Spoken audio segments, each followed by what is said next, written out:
Have you ever wondered how you can manage your pipelines locally?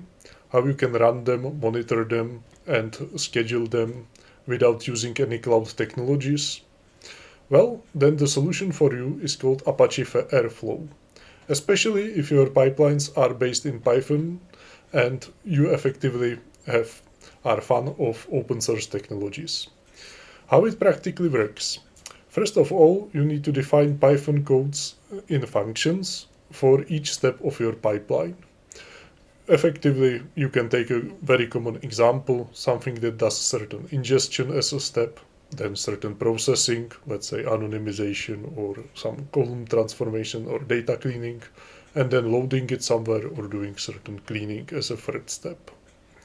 Well, if you have all these things in your Python functions, and you can use whatever common dependencies there are available for you, then all that you need to do is to decorate them in a certain way that is described in the article that we attached.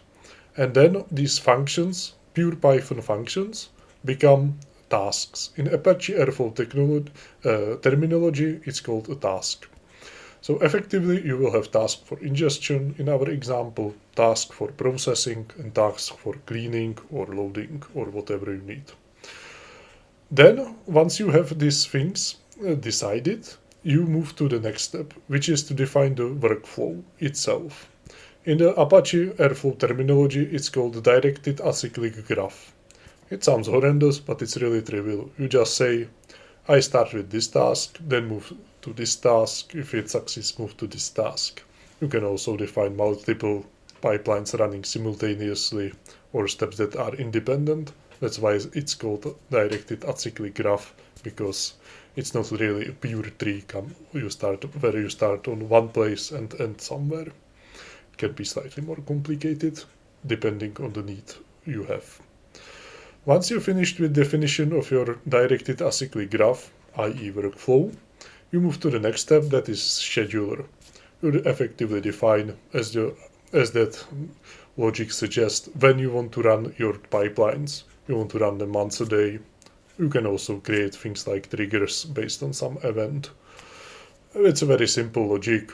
Usually it's similar to like setting up cron tasks, or if you are familiar with technologies in cloud, these things are identical. Whatever you use, Azure Data Factory works in a very similar way. Once you are finished with this, you just need to be aware of a platform where you want to, of your infrastructure where you want to run your solution. Apache Airflow natively supports Kubernetes. You can also run them just on your computer. But Kubernetes is probably your way if you want to stay, for example, cloud agnostic but yet be in cloud. Or if you want to use your on-prem solution, Kubernetes is usually the first choice. So then you need to be aware of an additional concept called executor. Executor effectively defines you. You need to set up executor with certain parameters depending on your infrastructure. Let me know what you think. What's your way of setting up pipelines without any fancy cloud technologies? We are all curious of hearing your voice. Thank you for your time. Don't forget to subscribe and see you next time.